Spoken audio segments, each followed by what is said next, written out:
नगर निगम मेरठ में एक और महाघोटाला सामने आ रहा है। अधिकारियों की मिलीभगत से भ्रष्टाचार का ये अमली जामा न केवल यहाँ की जनता से विश्वासघात है बल्कि देश के साथ भी गद्दारी है। लूट का इससे बेहतरीन सबूत और कुछ नहीं मिल सकता है कि वर्क ऑर्डर जिस गाड़ी के जारी किए हैं, डिलीवरी दूसरी कंपनी से ले ली जाती है। ये मामला लाख 2 लाख का नहीं बल्कि एक ही गाड़ी पर पूरे 10 लाख रुपए लूटने का है। नगर निगम में वर्क ऑर्डर तो अशोक लीलैंड मिनी ट्रक का जारी किया गया, जबकि सप्लाई कर दी गई महिंद्रा डंपर ट्रक की। अब जब पोल खुली तो इन सभी ट्रकों को ज्वाइंट डिपो में हटाकर भेज दिया गया। पिछले 5 महीने से करोड़ों की खरीद के ये डंपर धूल फांक रहे हैं। इन ट्रकों की हिफाजत के लिए बाकायदा नगर निगम के 2-2 कर्मचारियों की ड्यूटियां भी लगाई गई। नगर निगम को जनता की सुविधा के लिए बनाया गया था। इस विभाग की स्थापना का उद्देश्य ये था कि जनता को अधिक सुविधाएं मिले, लेकिन हो रहा है इससे ठीक उलट। मेरठ में विकास के लिए शासन स्तर पर खूब धनराशि भेजी जाती है, लेकिन जिन अफसरों को इस धनराशि के खर्च करने की जिम्मेदारी दी जाती है, वे धनराशि खर्च करने से पहले इस बात का हिसाब लगाते हैं कि उनको कितना कमीशन मिलेगा। नगर निगम के स्वास्थ्य अनुभाग ने शहर में सफाई व्यवस्था दुरुस्त करने के लिए 4.5 करोड़ रुपए से 10 डंपर ट्रकों की खरीद के लिए ऑर्डर बनाया। इन डंपर ट्रकों का ऑर्डर बनाने से पहले नगर निगम ने विशेषज्ञों से सलाह मशवरा किया। विशेषज्ञों ने निगम को बताया कि डंपर ट्रक खरीदने से पहले आपको ट्रकों की लोडिंग क्षमता की पूरी जानकारी होनी चाहिए। किस ट्रक में कितना माल लोड किया जा रहा है, माल की लोडिंग कैसे करनी है, माल कहाँ से कहाँ पहुँचाना है आदि इन सभी ट्रक बिजनेस की खास बातों को ध्यान में रखते हुए यदि खरीद की जाए तो वे बेहतर रहेगी तथा नगर निगम को भी इससे फायदा होगा। नगर निगम के स्वास्थ्य अनुभाग ने विषय व तकनीकी विशेषज्ञों से सलाह मशवरा करने के बाद गत वर्ष 7 अक्टूबर 2023 को वर्क ऑर्डर जारी किया। ये वर्क ऑर्डर बैक्सी लिमिटेड कंपनी के नाम जारी किया गया था। कंपनी को हिदायत दी गई थी कि अशोक लीलैंड कंपनी के डंपर ट्रक सप्लाई करके उनकी चैसिस व अन्य पत्रवालियां जेम पोर्टल पर भी डाउनलोड किए जाए।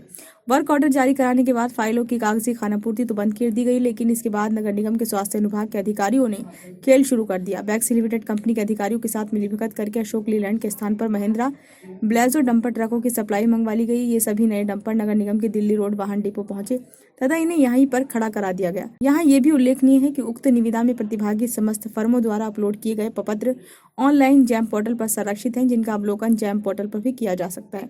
लेकिन आपूर्ति के महिंद्रा ब्लेजो डंपर जब सामने खड़े रहे और अधिकारियों की छिछालेदारी होती रही तो इन डंपरों को चौरी छिपे नगर निगम के दिल्ली रोड वाहन डिपो के सरस्वती लोक में बनाए गए नए ज्वाइंट वाहन डिपो में भेज दिया गया। तब से पिछले 5 महीने से ये ट्रक सरस्वती लोक के ज्वाइंट डिपो में खड़े धूल फांक रहे हैं। खरीद के इस खेल की पोल खुली तो अब अधिकारी इस मामले की लीपापोती करना चाहते हैं। सब कुछ शांति से निपट जाए इसलिए इंतजार किया जा रहा है कि कुछ वक्त और निकल जाए, फिर रात गई और बात गई की कहावत की तरह इन हल्के महिंद्रा ब्लेजो डंपरों को सड़क पर दौड़ा दिया जाए। लेकिन पोल खुल जाने के बाद अब अधिकारी भी डरे हुए हैं, इसलिए इन महिंद्रा ब्लेजो डंपर ट्रकों को सरस्वती लोक के ज्वाइंट डिपो में खड़ा करने के बाद उनकी बाकायदा हिफाजत करने के लिए नगर निगम के 2 कर्मचारियों की विशेष ड्यूटी लगाई गई है, जिनको विशेष तौर पर हिदायत दी गई है इन ट्रकों का किसी को पता न चले। नगर निगम ने शहरी वासियों की समस्याओं का निदान कराने के लिए 4.5 करोड़ रुपए के 10 नए डंपर ट्रकों की खरीद का ऑर्डर जारी किया। डंपर आ भी गए, लेकिन पोल खुलने के बाद अब मामले की लीपापोती चल रही है। पिछले 5 महीने से 4.5 करोड़ रुपए की खरीद के ये नए डंपर ट्रक धूल में अटे पड़े हैं। यही हाल रहा तो कुछ समय बाद ये डंपर ट्रक दोबारा से सड़क पर चलाने के लिए फिर नगर निगम से इनकी मरम्मत के नाम पर पैसों का गबन किया जाएगा। मेरठ के महापौर हरिकांत अहलूवालिया का कहना है कि महिंद्रा की गाड़ियां भी उच्च स्तर की होती हैं, लेकिन हमारा साफ कहना है कि जब अशोक लीलैंड की गाड़ियों का वर्क ऑर्डर जारी किया गया है तो फिर महिंद्रा की गाड़ियां क्यों लें। हमने अधिकारियों से स्पष्ट से कह दिया है कि जिस कंपनी के लिए वर्क ऑर्डर हुए हैं सिर्फ उन्हीं की सप्लाई स्वीकार्य होगी।